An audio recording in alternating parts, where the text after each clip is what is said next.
Diante de todas essas incertezas que nós trouxemos até aqui nesta edição, o mercado piorou a projeção para a inflação. É a sétima semana seguida de piora para os números deste ano. Assunto para o editor da Broadcast, Matheus Fagundes, que já aparece aqui no nosso telão. Matheus, seja bem-vindo, meu caro. Um ótimo dia a você. O Focus ele veio bem ruim nessas últimas semanas e piora cada vez mais, meu caro. Bom dia, Gabriel. Bom dia a você que nos acompanha aqui no CNN Money. Olha, Gabriel, você falou aí de sétima piora consecutiva, não coincidentemente, né? Justamente pega o período ali desde o início da guerra dos Estados Unidos e de Israel contra o Irã.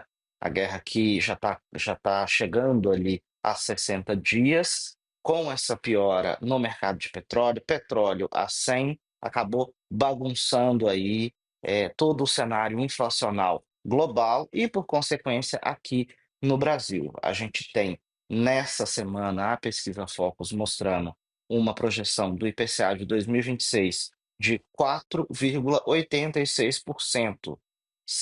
Ela está acima da meta de inflação. A meta de inflação é de 4,5%. Antes da guerra começar, estava em 3,91%. Para 2027, a gente teve ali uma passagem de 3,79% do IPCA previsto antes do começo da guerra para agora 4%.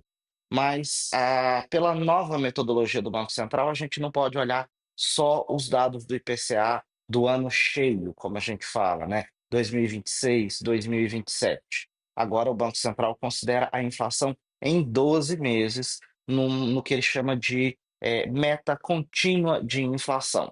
O objetivo é o mesmo, né? Atingir uma inflação de 3% com uma banda de 1,5% para cima e para baixo. O que a gente tem aqui nessa semana na pesquisa Focus é que nos próximos 10 meses, de maio deste ano até fevereiro do ano que vem, uma inflação acima do teto da meta, acima desses 4,5%.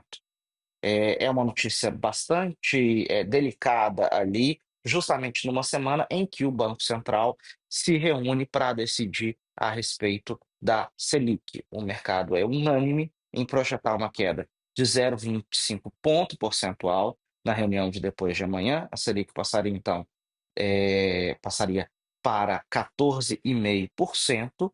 A previsão no final do ano para o Banco Central, perdão, para a Focus, né, pesquisa Focus mostra uma estabilização.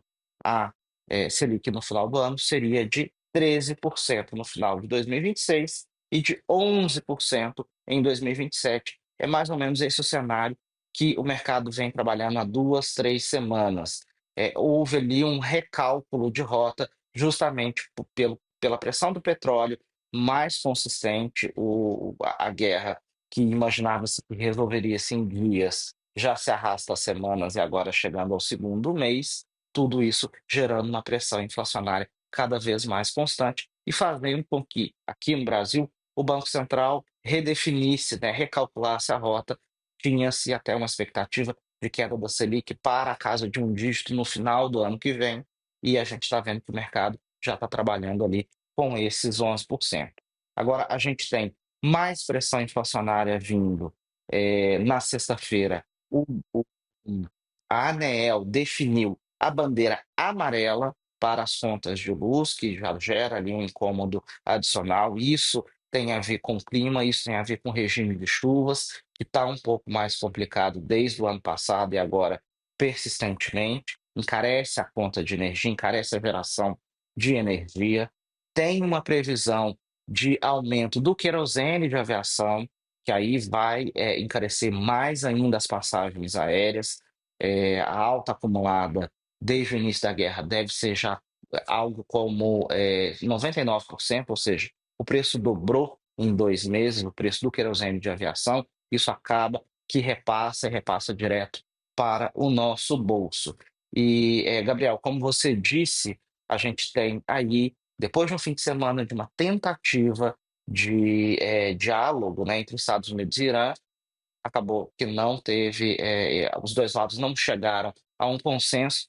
Petróleo segue acima de $100, que piora e que segue piorando aí toda essa expectativa, inflacionária, Gabriel, para curto e o médio prazo já é o que a gente está vendo aqui. Pesquisa Focus e outros dados devem mostrar isso. Amanhã, inclusive, já sai o IPCA 15 do mês de abril, mostrando também, mais uma vez, nova pressão aí de preços por causa dessa questão do petróleo mais caro, Gabriel.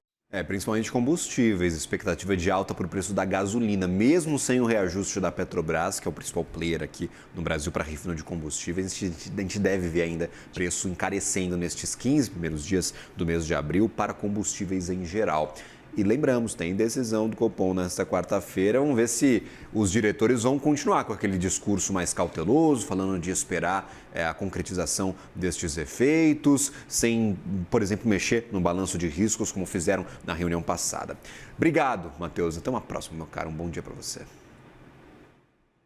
Até mais, Gabriel. Bom dia, bom trabalho. Valeu.